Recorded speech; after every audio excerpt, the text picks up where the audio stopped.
Allah terus menambah nikmat kepada kita, memberikan nikmat kepada kita. Salah satunya adalah nikmat kita bisa melanjutkan sholat maghrib berjamaah ini dengan majelis ilmu, insyaallah. Salawat beserta salam kita curahkan kepada teladan kita Nabi Muhammad sallallahu alaihi wasallam, kepada keluarganya, para sahabatnya dan para pengikutnya yang istiqomah hingga akhir zaman. Kita awali majelis kita dengan membaca basmalah. Bismillahirrahmanirrahim. Semoga Allah menolong kita untuk meluruskan niat kita ikhlas karena Allah dan membimbing kita untuk menghadirkan adab-adab dalam majelis, sehingga mudah-mudahan Allah memberikan kepada kita ilmu yang bermanfaat, yang menambah rasa takut, rasa cinta kita pada Allah, yang menambah kebaikan dalam amal soleh kita, yang menambah indah akhlak kita, baik pada keluarga ataupun kepada sesama. Dan tak lupa kita mendoakan saudara-saudara kita yang sedang sakit. Semoga Allah sembuhkan, Allah sabarkan, Allah jadikan sakitnya sebagai penggugur dosa-dosa, sebagai penambah pahala dan kedekatannya dengan Allah Subhanahu wa ta'ala. Kita juga mendoakan kedua orang tua kita, semoga Allah ampuni dosa-dosanya, Allah sehatkan lahir batinnya, Allah bahagiakan di dunia dan di akhirat. Anak keturunan kita semoga menjadi anak-anak yang soleh dan solehah, yang telah mendahului. Semoga Allah lapangkan kuburnya, Allah kumpulkan kembali kelak beserta orang-orang yang dicintai di surga Firdaus, amin ya Allah ya Rabbal Alamin. Juga para pengurus DKM Al-Ikhlas, semoga Allah berikan bimbingan selalu sehingga Al-Ikhlas ini semakin makmur, semakin hidup, dan juga para jamaah serta warga di sekitarnya semakin mendapatkan kebaikan demi kebaikan, baik untuk agamanya ataupun untuk dunianya. Bapak-bapak sekalian, jazakumullah khairan atas kebersamaannya. Kita akan berikhtiar agar apa-apa yang sudah kita lakukan selama hidup ini kembali merujuk kepada contoh terbaik, yaitu Rasulullah Sallallahu Alaihi Wasallam. Kita berikhtiar sisa usia kita ini semoga semakin mirip dengan Rasulullah Sallallahu Alaihi Wasallam. Jika ada masalah-masalah, semoga cara keluarnya itu seperti panduannya Rasulullah SAW, baik itu yang tercantum dalam Al-Quran ataupun dalam hadis, dalam sunnah, dan lebih luasnya dalam sirah, dalam tindak lakunya Rasulullah SAW. Kita doakan juga muallif Abul Is Ad-Dimashqi Al-Hanafi rahimahullah, semoga mendapatkan rahmat Allah dan kita juga mendapatkan ilmu dari beliau, bermanfaat di dunia dan di akhirat. Semoga ini mengalir pahalanya kepada beliau. Di Al-Urjuzah Al-Mi'iyah, alhamdulillah di bulan lalu kita sudah memasuki pernikahan Nabi dengan Zainab dan Hafsah. Wa ba'du mautu Zainabul Muqaddamah wa ba'dahu nikahu Ummi Salamah. Dengan Ummu Salamah, bukan Hafsah. Wabadahu nikahu Ummu Salamah. Kita belajar bagaimana memanage kekecewaan, bagaimana menghadapi musibah dari Ummu Salamah. Ketika beliau kehilangan suaminya Abu Salamah, Rasulullah mengajarkan untuk beristirja, innalillahi wa inna ilaihi rajiun. Dan ini tidak diajarkan kepada umat-umat sebelum Nabi Muhammad SAW. Jadi Allah hanya mengajarkan spesial kalimat istirja ini kepada kita, umat Nabi Muhammad SAW. Kemudian Allahumma ajurni fi musibati wa akhlufli khairu minha. Ya Allah, berikanlah ganjaran atas musibahku ini dan gantilah yang lebih baik. Itu doa yang diajarkan Nabi kepada Ummu Salamah.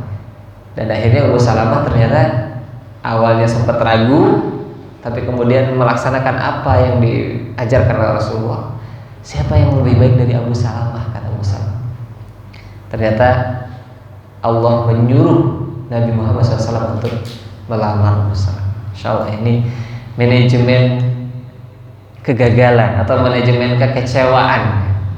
Kadang-kadang kita siap berhasil, belum siap gagal. Padahal di antara kesedihan atau kegagalan itu adalah berpisah dengan orang yang dicintai. Ternyata itu dia, mengembalikan semuanya milik Allah. Kemarin hari Sabtu itu mendengar sebuah nasihat gitu ya, dalam sebuah kajian seorang dokter obgyn, spesialis kandungan di Bandung, Rumah Sakit Islam Bandung. Beliau 19 tahun berumah tangga dengan 5 anak. Kemudian 11 tahun terakhir membersamai suaminya sakit. Dan 11 tahun itu pula beliau berikhtiar untuk kesembuhan suaminya. Sambil semakin kesini semakin takut kehilangan sang suami. Dan kemudian qadarullah meninggal. Kemudian beliau di situ merasa sangat tertekan, merasa sangat ya sedih gitu. Tapi kemudian beliau menemukan sebuah hikmah dari kalimat innalillahi wa inna ilaihi raji'un. Masya Allah. Dan beliau mengatakan bahwa obat terbaik dari pulihnya kesedihan adalah Al-Quran. Salah satunya adalah ayat tersebut, surah Al-Baqarah, inna lillahi wa inna ilaihi raji'un. Masya Allah. Jadi beliau setiap kali memberikan bimbingan kepada pasiennya untuk lahiran atau kok saya udah punya anak lagi, itu beliau senantiasa menyampaikan pesan-pesan penguatan gitu, bahwa ini ujian dari Allah dan seterusnya. Masya Allah. Ummu Salamah, kemudian juga binti Jaishin Thumma Badril Maw'idi. Ini masih review ya. Kemudian menikah dengan Zainab binti Jahash ya. Thumma Badril Maw'idi, dan kemudian pergi ke perang Badar yang dijanjikan. Karena setelah Badar dan Uhud kan, Badar menang 1-0, Uhud dalam tanda kutip kalah gitu, walaupun juga banyak nilai-nilai yang didapat oleh muslimin. Akhirnya satu sama, makanya mereka janjian tahun depan ketemu lagi di Badar. Ternyata ketika kaum muslimin ke Badar tidak muncul Quraisy. Maka kita lanjut untuk maghrib ini insyaallah di bait selanjutnya, masih di bait 64, wa ba'dahal ahzabu fasma' wa'dudi. Dan setelahnya ada perang Ahzab, fasma' wa'dudi, maka dengarkanlah serta hitunglah sudah berapa perang gitu ya.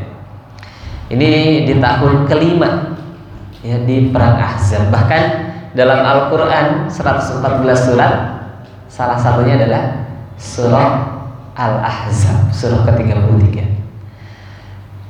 Masya Allah ya, saking pentingnya sampai-sampai Allah menurunkan surah yang membahas perang Ahzab. Makanya kan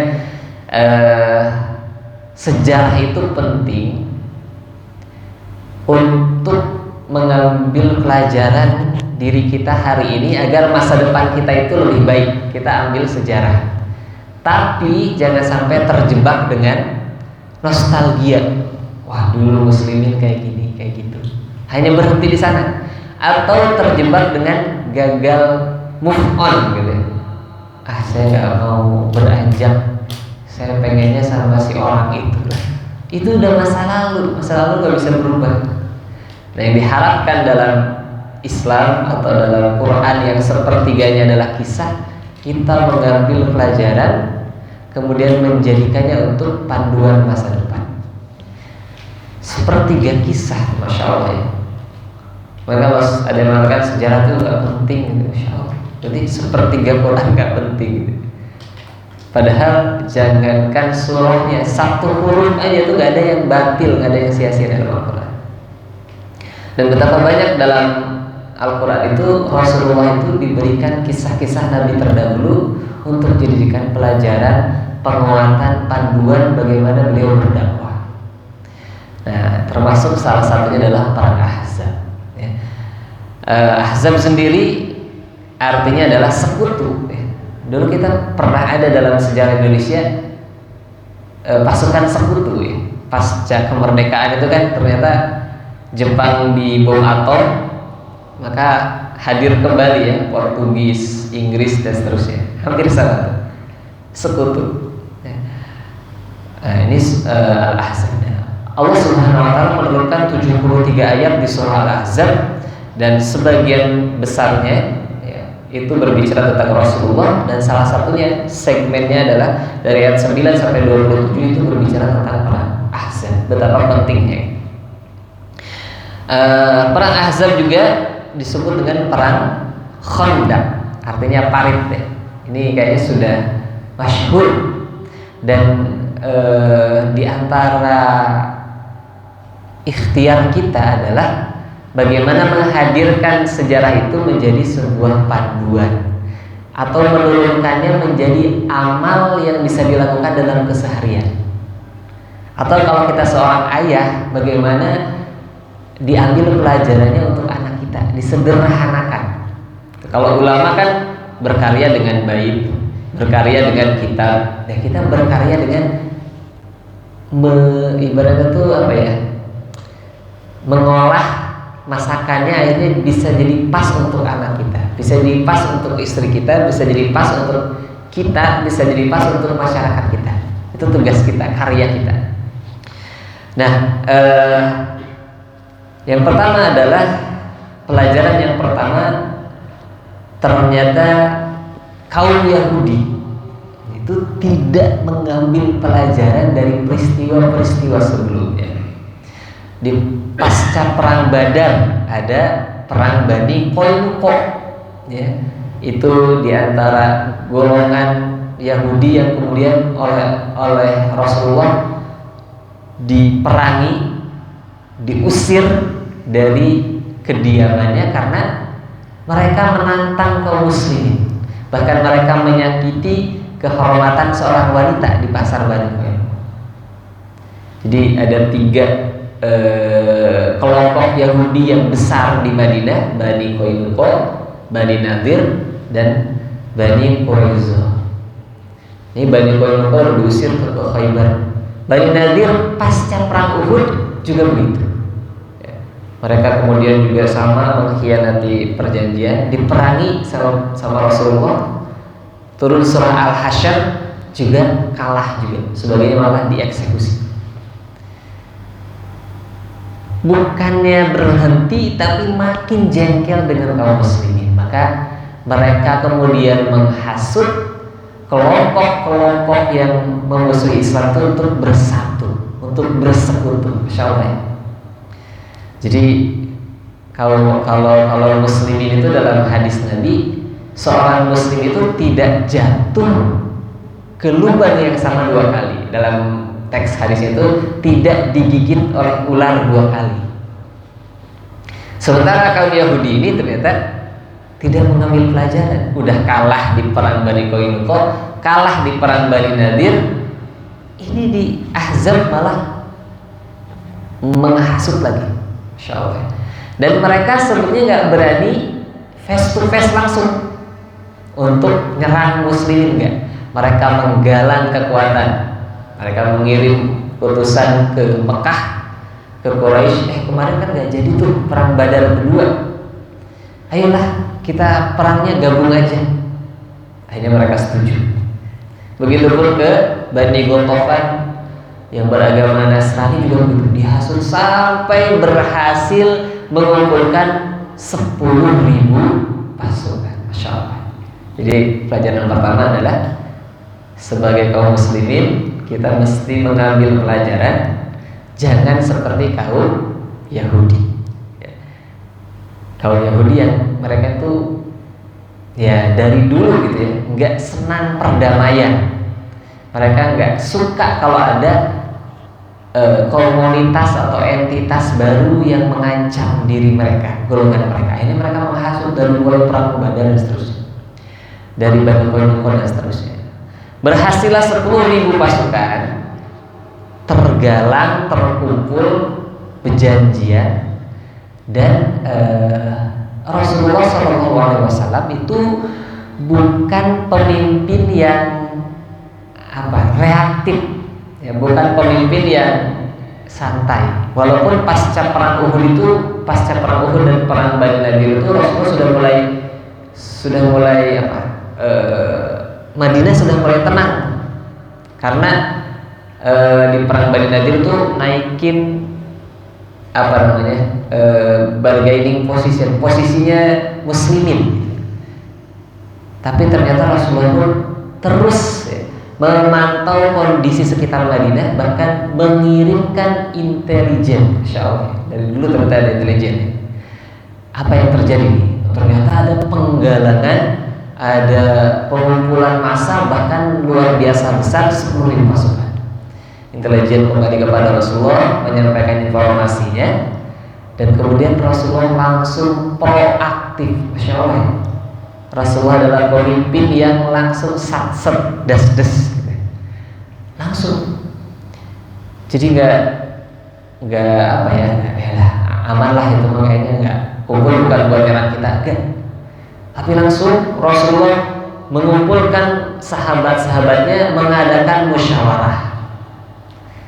Dan di antara hasil musyawarahnya adalah diterimanya ide dari sahabat Nabi Salman Al-Farisi dari Persia, makanya Al-Farisi. Yaitu kata Salman itu, dulu saya di Persia kalau seperti ini adalah menggali parit. Masya Allah. Dari sini ada pelajaran bahwasanya Rasulullah membuka ruang musyawarah, tidak otoriter, tidak gerasak gerusuk, bahkan di situasi genting aja masih membuka.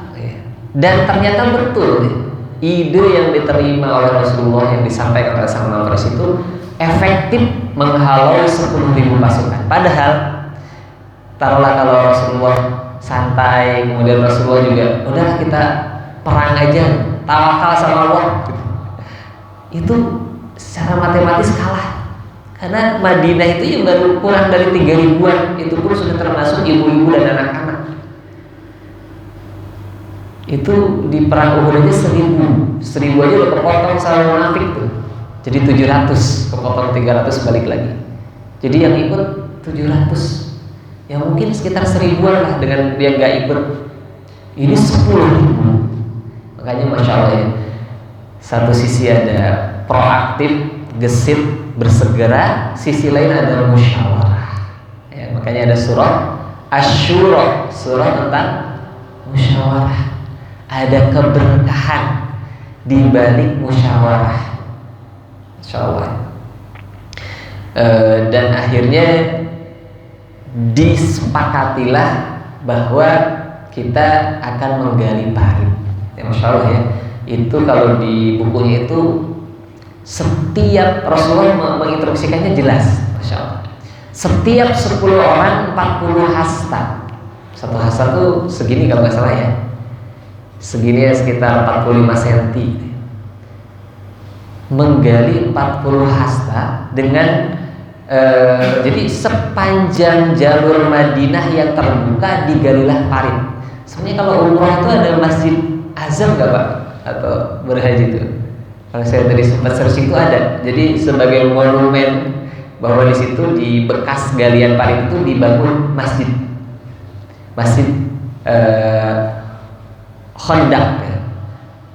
Dan di situ dalam literatur itu sekitar lebarnya 5 sampai 6 meter lebarnya, kemudian dalamnya 4 sampai 5 meter. Intinya adalah kuda tidak bisa nyebrang, orang juga sulit untuk nyebrang. Jadi di area-area terbuka digali parit dan cukup panjang. Dan Rasulullah dan para sahabatnya menggali itu berkejaran dengan waktu. Hari ini kan ada ya galian-galian yang bikin macet gitu ya. Ada yang galian-galian yang dikomplain karena mengganggu jualan dan seterusnya gitu ya. Dan itu luar biasa kalau kita lihat ya.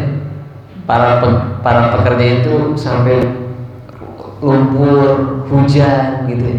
Ternyata Rasulullah dan para sahabat jauh lebih effort, jauh lebih susah payah, dan saat itu juga musim dingin dilanda ketakutan secara manusiawi. Ada 10.000 pasukan yang lagi menuju Madinah gitu ya. Ketakutan bukan hanya jiwanya diri sendiri tapi juga keluarganya, dan juga kekurangan makanan saat itu ya.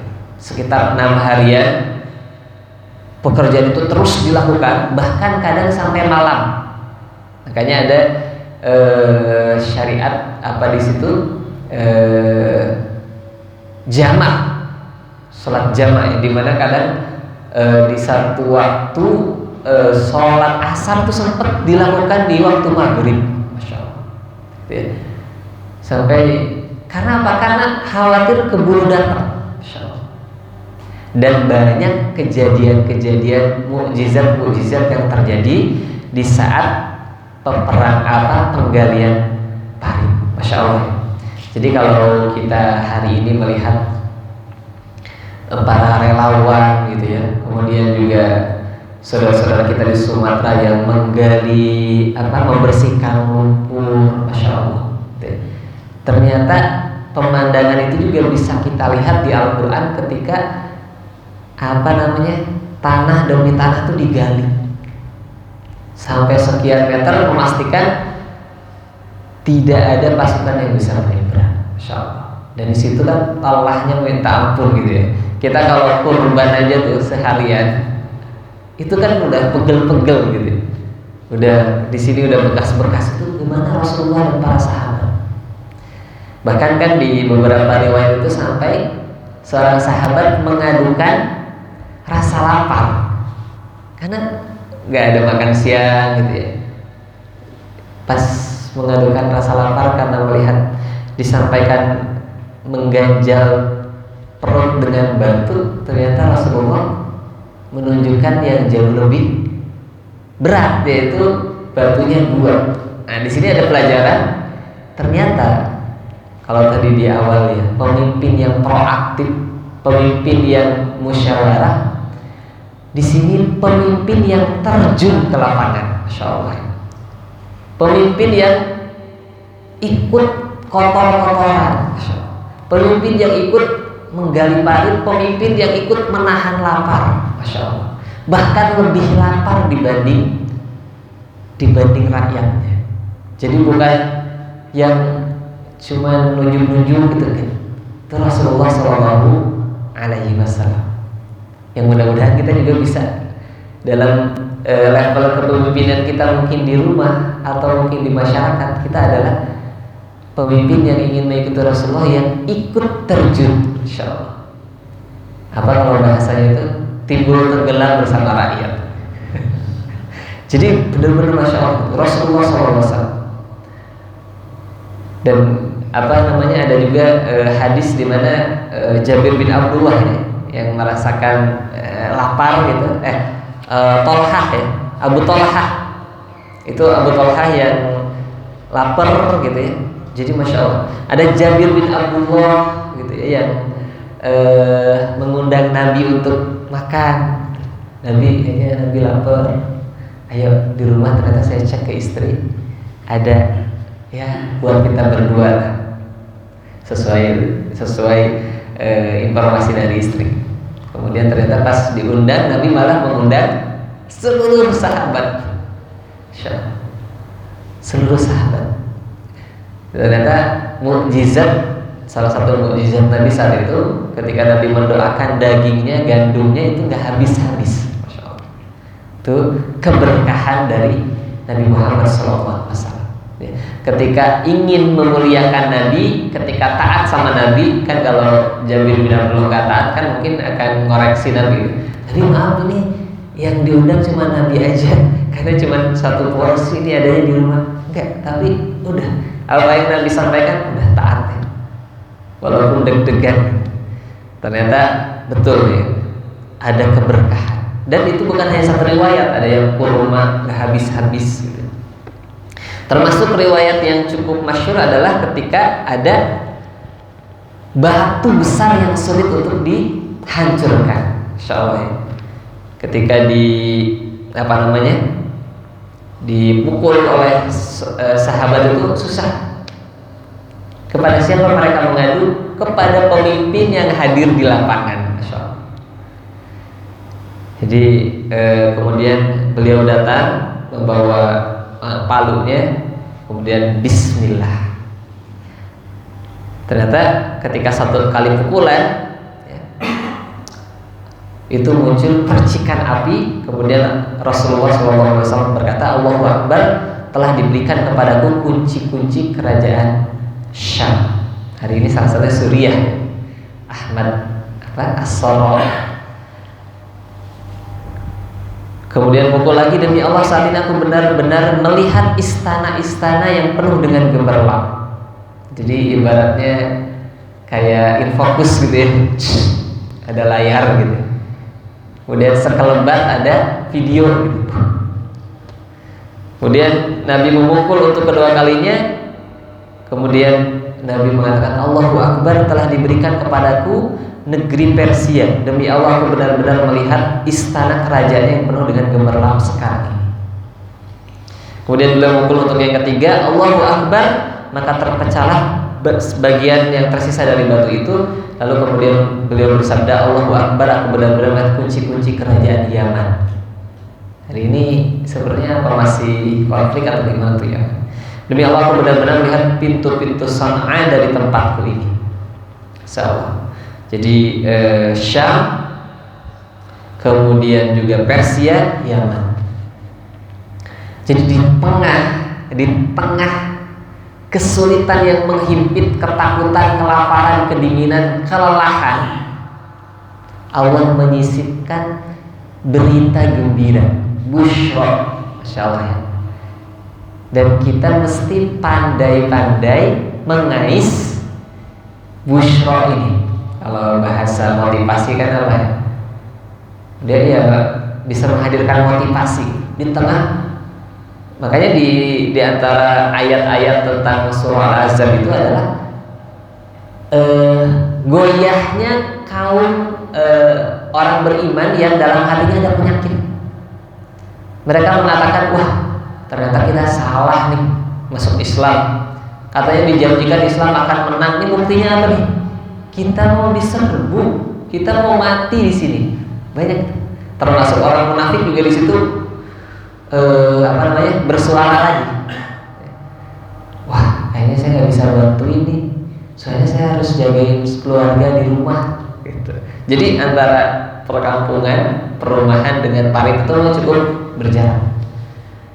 Saya khawatir terjadi apa-apa. Itu orang munafik. Tapi orang beriman semakin yakin ini adalah janji Allah dan Rasulnya. Dan salah satunya adalah ini.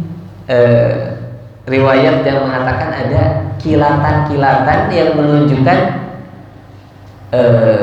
kemenangan di masa depan. Ini kalau kita turunkan gimana di kehidupan kita?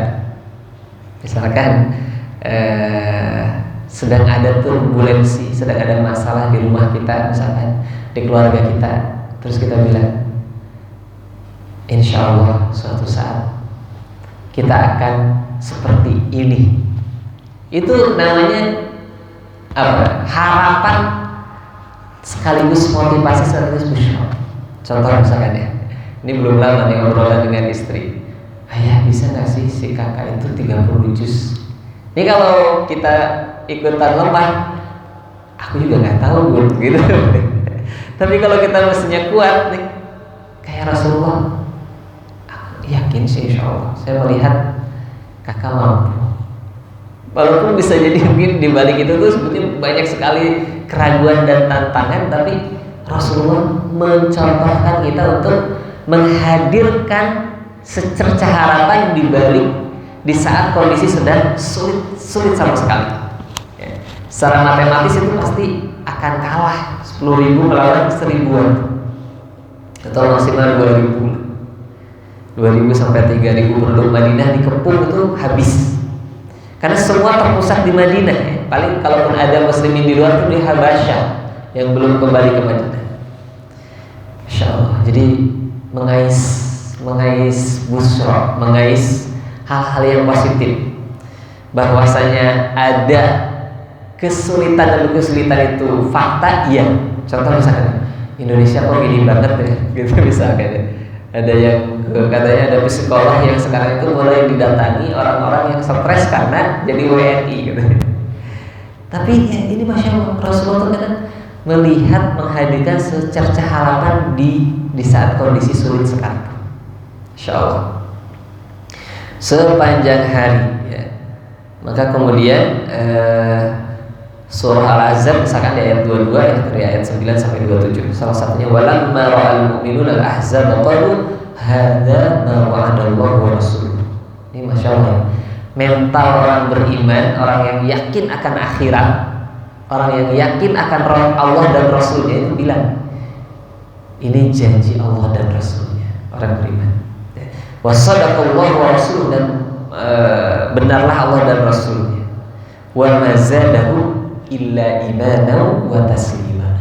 Tidaklah kondisi yang membuat mereka itu sampai jantung tuh naik gitu di ayat selain itu tidaklah kondisi kecuali menambah iman dan pasrahnya kepada Allah. Insya Allah. Jadi mungkin kalau kita ada kondisi yang sulit sekali di dalam episode kehidupan kita, di rumah kita, di anak kita, ternyata salah satunya ini ada janji Allah. Ini nggak ngefek kecuali nambah iman aja, nambah pasrah. Sementara orang munafik gimana? Wa idh yaqulul munafiquna waladina fi qulubihim marad, dan orang-orang munafik, orang-orang yang di hatinya ada penyakit, ma wa'adanallahu wa rasuluhu illa ghurura. Allah dan Rasulnya tidak menjanjikan kepada kami melainkan hanya tipu daya. Ternyata kita diprank sama Allah dan Rasulnya. Bohong ternyata. Katanya kalau masuk Islam akan sukses, akan jaya, akan menang, akan menguasai, rahmatan lil alamin. Ternyata kita habis. Nah itulah orang munafik dan orang yang ada penyakit di hatinya, yang mesti kita jaga juga. Ini pasti ada janji Allah di balik ini. Kan mungkin kita melihat ya, Masya Allah ya, ujian-ujian itu kan beda-beda ya setiap orang ya. Tapi ada orang yang diuji, kemudian dia bisa mengaitkan ujian itu ke hadapan Allah Subhanahu wa Ta'ala. Ini pasti ada sesuatu. Tapi ada yang seperti putus asa, seperti orang yang munafik dan orang yang fi qulubihim marad, akan lah gimana sih Allah? Orang aku udah sholat, aku udah sedekah, aku udah sering ke masjid, kok masih kayak gini? Hati-hati kita mirip dengan surah Al-Ahzab ayat 12 ini ya, mempertanyakan dan mengsuuzoni Allah.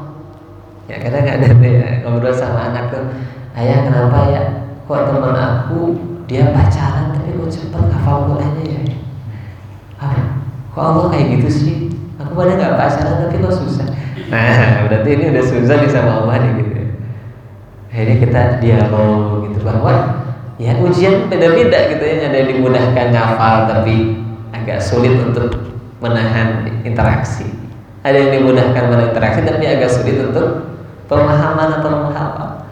Itu ujian yang beda-beda. Sebagaimana respon terhadap ujian Ahzab ini juga beda-beda. Gitu ya. Kemudian sebelum lanjut bagaimana, kan intinya singkat ceritanya mereka pulang ya. Mereka pulang, 10.000 pasukan itu tidak berhasil nyebrang, tidak berhasil sebagaimana yang diharapkan untuk membumi hanguskan Madinah. Rasulullah mati, semua muslimin mati. Ternyata mereka berhari-hari tidak berhasil gitu ya. Tidak berhasil untuk menembus. Mereka sudah mencoba, ada panah-panahan dan seterusnya. Ada juga yang sempat beradu pedang dengan Ali bin Abi Thalib, tapi intinya mereka kembali. Dan salah satunya adalah ada tentara yang Allah kirimkan, yaitu apa? Angin topan. Masya Allah ya. Ini sekarang Indonesia sedang banyak musibah ya, kita doakan saudara-saudara kita yang ditimpa musibah. Di sisi lain juga kita berlindung kepada Allah dari musibah yang menyulitkan kita. Tapi di sini ternyata Allah Subhanahu wa taala mengirimkan angin topan yang memporak-porandakan mereka ya. Di surah Ahzab misalkan di ayat 9 dan seterusnya, Allah Subhanahu wa taala mengirimkan hal itu. Jadi ternyata tentara Allah itu bukan hanya mujahid, tentara itu semuanya. Seperti ketika di pemboikotan ya, di tahun ke-7 sampai tahun ke-10 kan ada ya pemboikotan ketika Nabi masih di Mekah bikin piagam bahwa nggak boleh berinteraksi sama muslimin, sama Bani Abdul Muthalib ya, sama Nabi dan keluarganya, baik mereka muslim ataupun yang masih menyembah berhala, nggak boleh jual beli, nggak boleh nikah, nggak boleh ngobrol, nggak boleh. Ternyata Allah mengirimkan tentaranya berupa rayap yang kemudian jadi, kalau hari ini jadi larong gitu ya. Kalau musim hujan itu tentara Allah ternyata. Kalau kita lihat lawan banyak itu salah satunya selain ingat kepada surah Al-Qari'ah gitu ya, yauma yakununa sukal farashil manfush wa takunu jibalu karihil manfush, itu seperti lawan yang berterbangan. Ternyata ingat juga kisahnya bagaimana Allah mengirimkan rayap kemudian menghancurkan piagam itu kecuali bismillahirrahmanirrahim. Tentara Allah malaikat di perang Badar turun, tentara Allah di perang Ahzab ya, selain para mujahidin, sahabat-sahabat Nabi Rasulullah yang juga terus berjaga, Allah kirimkan angin, Masya Allah. Dan di Palestina juga seperti itu katanya. Kadang ada ikan paus, kadang ada burung gagak, kadang ada apa, kadang apa. Bisa jadi Allah menggerakkan hal itu. Ya. Dan yang menambah kesulitan kaum muslimin adalah ya, ketika mereka sedang berjibaku untuk berhasil menerobos, ya mereka itu berpikir, orang ini juga orang-orang cerdas, orang-orang musyrikin, orang-orang Ghatafan, orang-orang Yahudi itu, bahwa di belakang Madinah ada kaum Yahudi Bani Quraisyah. Maka kemudian mereka menyusun strategi gimana caranya agar Bani Quraisyah ini yang masih terikat perjanjian dengan kaum muslimin. Sebenarnya Bani Nadir dan Bani Qainuqa juga dulu gitu. Di Madinah itu nggak boleh saling perang. Kan awal di Madinah itu ada piagam Madinah. Tapi mereka tidak mengindahkan itu dari awal. Nah, Bani Quraisyah itu dia sampai akhir, sampai tahun kelima itu masih menghormati perjanjian itu. Sampai pada akhirnya mereka dihasut untuk ikut melanggar perjanjian. Dikirimlah utusan gimana gitu ya, karena ada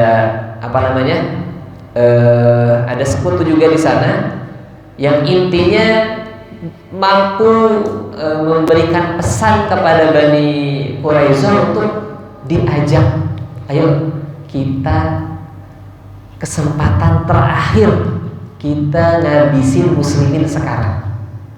Kamu gabung nih, Bani Quraisyah gabung ke pasukan Ahzab yang 10.000 itu akan menambah jumlah. Yang kedua akan menambah logistik. Kenapa? Karena yang mengepung dan yang dikepung itu apa? Kuat-kuatan. Siapa yang paling lama kuat? Kalau yang lebih kuat yang kepung, yang ini habis sumber daya, kalah. Tapi kalau yang ini masih kuat, yang ngepung udah habis sumber dayanya, mereka balik kan.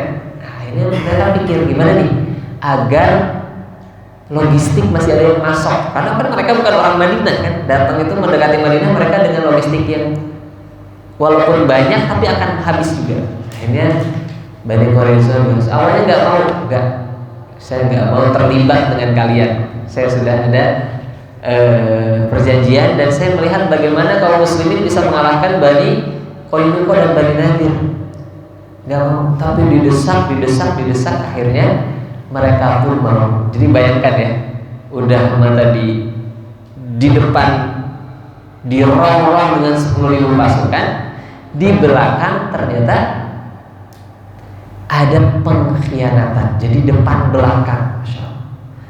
Makanya dan semua laki-laki nggak ada di rumah-rumah tuh, nggak ada laki-laki kecuali waktu itu Hasan bin Thabit. Dan Rasulullah SAW itu mendapatkan kabar dan mengirimkan intelijen. Jadi mendapatkan kabar bahwa Bani Quraisyah yang di perkampungan belakang itu mengkhianati dan siap-siap menggempur dari belakang. Masya Allah ya. Makanya kan gambaran ayatnya itu apa namanya? Ija'ukum min fawqikum wa min asfala minkum. Ketika mereka datang dari atas dan dari bawah kalian, dan benar dari dua arah. Wa idzaghatil absar wa balaghatil qulub. Dan ketika tidak tetap lagi penglihatan kalian dan hati kalian naik menyesak sampai tenggorokan, ini menunjukkan situasi yang sangat genting, yang sangat menakutkan. Kenapa? Istri sama anak-anak di sana mati. Kalau saya ke sana, ini 10.000 berhasil nih, nggak ada yang manahin, nggak ada yang ngejagain. Ini gimana nih? Masya Allah. Mereka kan Rasulullah bilang nih, coba kamu cek, benar nggak ada pengkhianatan di belakang? Ada kejadian apa? Ternyata intelijen mengatakan ada tuh satu orang Yahudi yang diutus dari Bani Quraisyah yang sempat ngecek sebenarnya laki-lakinya pada berangkat semua apa enggak. Dan ternyata ada seorang sahabiah ya, saya lupa siapa, yang kemudian ia berhasil ya, untuk membunuh utusan Bani Quraisyah ini. Sahabiah ini kan mengatakan, Hasan, tuh ada orang Yahudi tuh mengintip ke rumah-rumah kita. Kayaknya mereka mau memastikan kalau nggak ada laki-laki, mereka akan dia akan infoin ke Bani Quraisyah untuk nyerang kita. Kamu lawan. Kata Hasan, kok nggak bisa? Sahabiah ini, seorang ibu ini kemudian ambil pemukul, kemudian memukul dari belakang secara tiba-tiba. Masya Allah. Kemudian kata sahabiah ini, ambil pedangnya, karena dia laki-laki, aku perempuan, aku nggak bisa melakukan itu. Masya Allah. Nah, makanya intelijennya Nabi dari depan itu pas ngeliat, ternyata betul.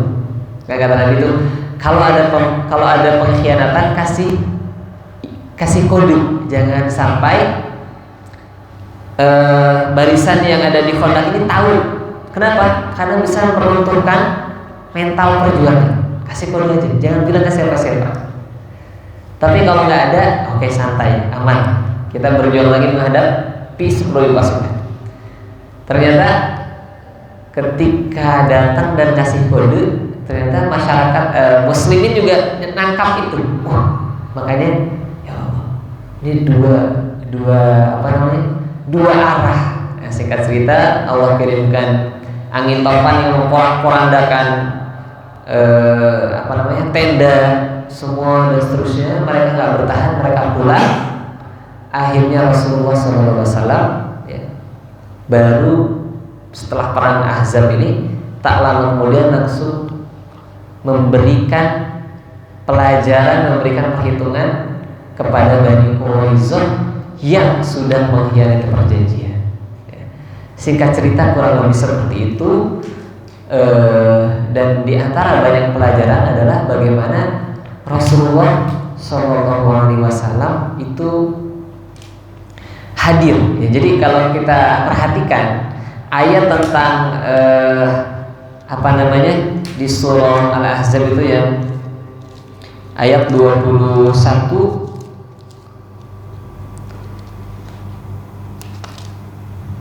laqad kana lakum fi rasulillahi uswatun hasanah, sungguh telah ada pada diri Rasulullah contoh teladan yang baik. Itu berada dalam rangkaian perang Ahzab.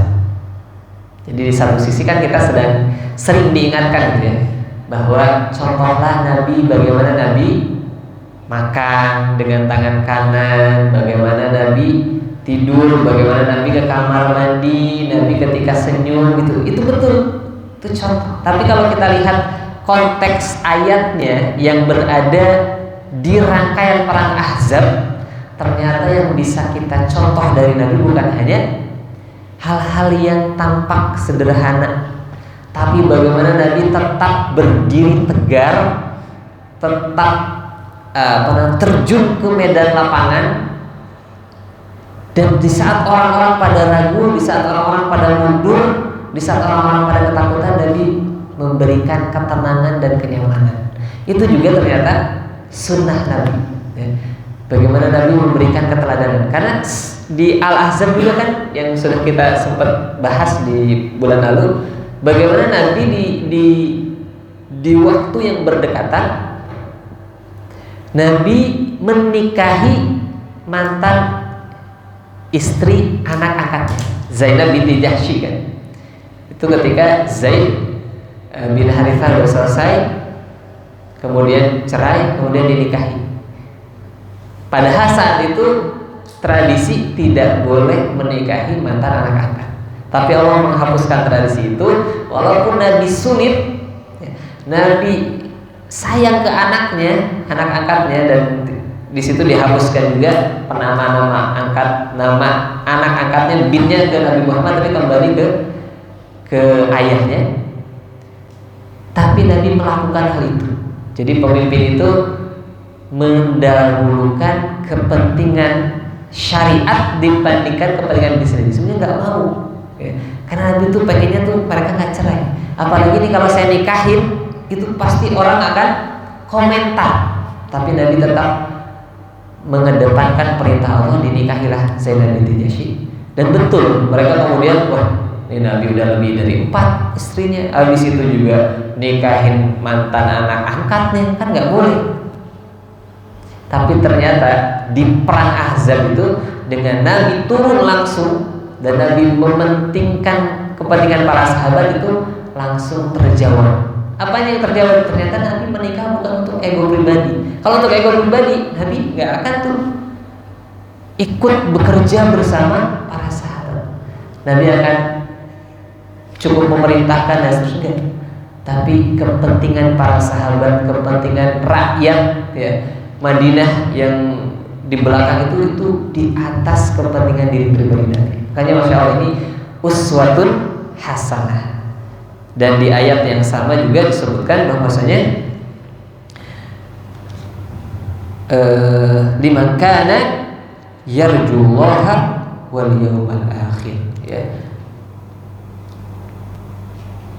Bagi yang mengharapkan pertemuan dengan Allah dan meyakini hari akhirat. Kan begitu ya, ketika para sahabat itu menggali, itu sambil bersyair, sambil berdendang.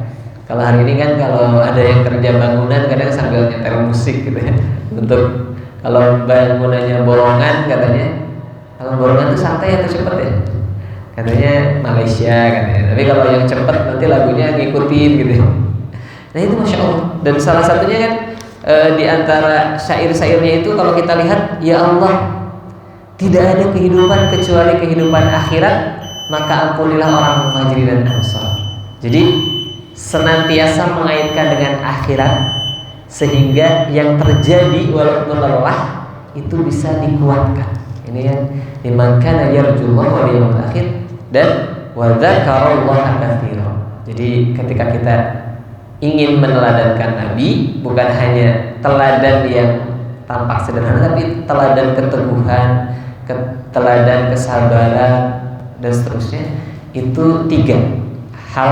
Yang pertama, mengharap pertemuan Allah, bukan mengharap pujian manusia atau mengharap agar tidak dicibir manusia. Yang kedua, meyakini hari akhirat. Yang ketiga, banyak-banyak berzikir. Maka Allah mudahkan kita untuk bisa meneladani Rasulullah dengan berbagai sisinya. Wallahu a'lam bishawab. Sebenarnya banyak gitu ya kalau dibaca, tapi mudah-mudahan sekelumit ini menjadi pintu masuk kita untuk kembali menghadirkan kisah, pelajaran-pelajaran dari kisah Al-Ahzab ini. Wallahu a'lam. Mungkin ada tambahan? Ya, Pak Hendra. Pertama saya nggak tahu, pengen tahu apakah ada di sirah Allah ya. Jadi saya membayangkan bahwa strategi perang Barat itu sesuatu yang baru bagi orang Arab pada saat itu. Nah, sehingga ketika mereka datang melihat kayak parit, mereka bingung, oh, kita mau ngapain ini? Nah, pertanyaan saya, apakah dalam hal ini Nabi bisa merahasiakan aktivitas penggalian parit sehingga musuh ini nggak tahu? Iya. Dan datang kok udah ada parit, dan bagaimana bisa musuh yang menyerang itu kok bisa nggak tahu? Karena kalau misalnya mereka tahu kan mungkin sudah persiapan nih, oh kita akan ngambil parit, kita harus gimana, bawa kayu kan, bawa apa? Tangga gitu ya. Apakah ada dijelaskan? Iya, masya Allah, tabarakallah, jazakallah khair. Jadi tidak mengapa kita sedikit ini ya memundur waktu sholat. Iya, dalam sejarah, dalam sirah itu memang mereka kaget dengan strateginya muslimin saat itu. Dan memang perkataan Salman Farisi itu mengatakan bahwa ini yang biasa di Persia. Makanya ini ada sebuah hadis ya dalam riwayat Imam At-Tirmidzi itu, hikmah itu adalah milik kaum muslimin ya. Dimanapun berada maka ambillah gitu ya. Itu mesti kita dudukan juga sih. Al-hikmatu dhalatul mu'min. Hikmah adalah barang hilang milik orang mukmin ya. Fa aina wajadaha fahuwa ahaqqu biha. Dimanapun ia menemukannya maka ia lebih berhak darinya. Jadi dari sini kita bisa mengambil pelajaran bahwasanya nggak mesti kita antipati dengan ilmu-ilmu yang di luar muslim selama tidak bertentangan dengan akidah. Boleh. Sebagaimana Nabi mengambil ide metode perangnya Persia dan ternyata efektif. Dan juga hal-hal yang lain, Nabi ketika hijrah juga yang jadi guide-nya ternyata orang Yahudi gitu ya. Ternyata itu sah-sah saja ya. Walaupun juga jangan kebablasan ya, dikit-dikit ngambil dari Romawi, dikit-dikit ngambil dari Barat, dikit-dikit bangga dengan analisa Barat. Ternyata kita belum baca dalam literatur muslimin itu ada yang jauh lebih baik. Kenapa? Karena langsung hikmah dari mana? Enggak. Nah kemudian apakah secara detail mereka nggak tahu? Betul, tidak tahu ya. Itu di antara skenario Allah. Ternyata pas datang ke sana mereka kaget ya.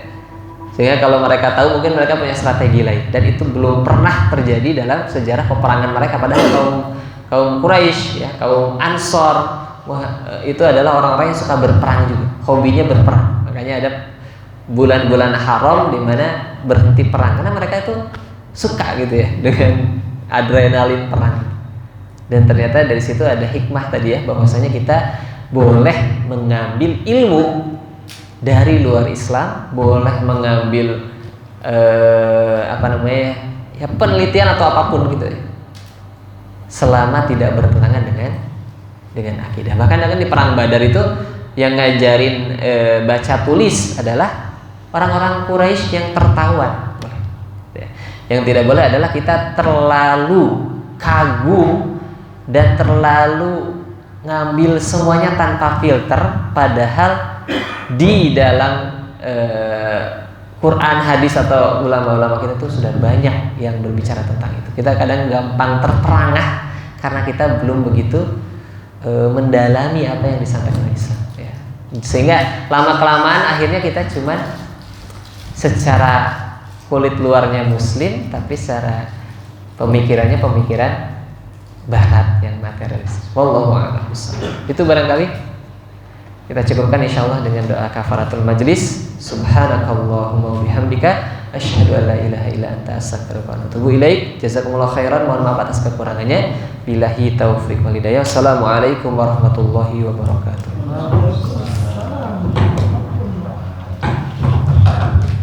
Bismillah.